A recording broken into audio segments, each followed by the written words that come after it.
ठहरे हुए दरिया गहरे हुआ करते हैं। किसी ने बड़े ही कमाल की बात कही है कि अंदाजे से ना नापी किसी इंसान की हस्ती अक्सर ठहरे हुए दरिया गहरे हुआ करते हैं। नमस्ते दोस्तों, आपके लिए लाई हूँ एक बहुत ही सुंदर कहानी। एक बार एक प्रोफेसर अपनी कक्षा में छात्रों को कहानी सुना रहे होते हैं। तो कहानी इस प्रकार की थी। समुद्र में एक बड़ा जहाज जा रहा था। उसमें बहुत सारे यात्री सवार थे। अचानक से एक दुर्घटना हो जाती है और जहाज खराब हो जाता है। जहाज का कप्तान ये घोषणा करता है कि सबको जल्दी से जल्दी जहाज खाली करना होगा, क्योंकि जहाज डूबने वाला है। सभी अपनी जान बचाने के लिए लाइफ बोट की तरफ भागते हैं। जीवन नौकाओं पर लोगों की भीड़ लग जाती है।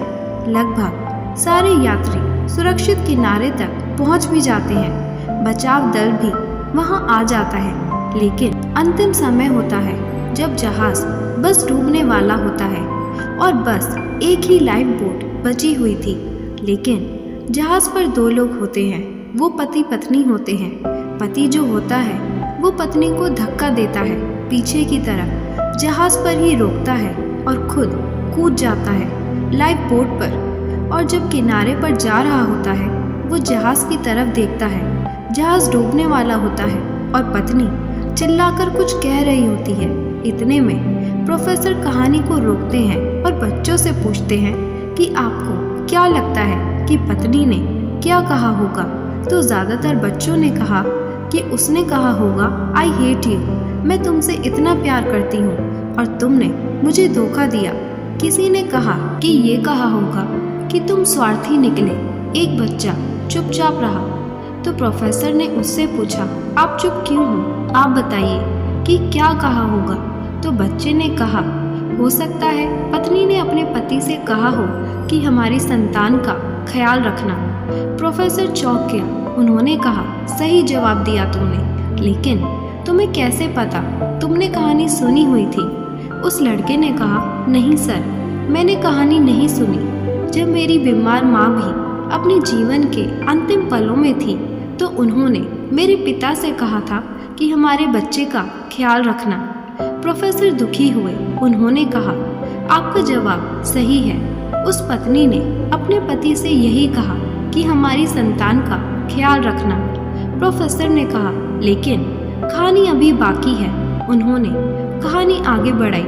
वो जो जहाज था जिसमें वो महिला बची थी, वो जहाज डूब गया। पति जो था वो किनारे पर आ गया, घर पहुंच गया। उसकी छोटी बच्ची थी, उसका लालन पालन किया, बड़ा किया, पढ़ाया लिखाया और लड़की की शादी कर दी। कुछ समय बाद उस आदमी की भी मृत्यु हो गई। जो बेटी थी वो एक दिन अपने मायके आई थी। घर की साफ सफाई करते हुए अलमारी में उसे एक डायरी मिलती है जो कि उसके पिता की थी।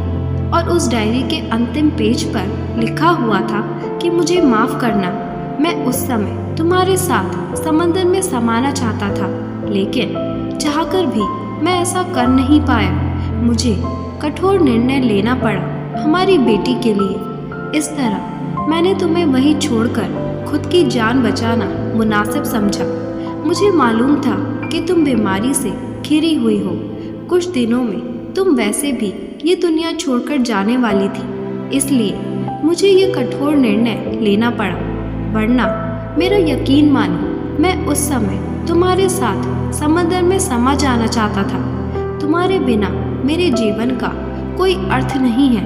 बच्ची जब वो पढ़ रही थी तो रोई जा रही थी। कहीं ना कहीं बचपन से लेकर अब तक उसके मन में यही चल रहा था कि उसके पिता ने माँ को अकेला क्यों छोड़ दिया। लेकिन उस पर उसे समझ आया कि उसके पिता ने ऐसा फैसला क्यों किया।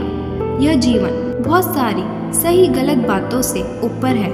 बहुत सारी बातें ऐसी होती हैं जिन्हें समझ पाना बहुत मुश्किल होता है हमारे साथ।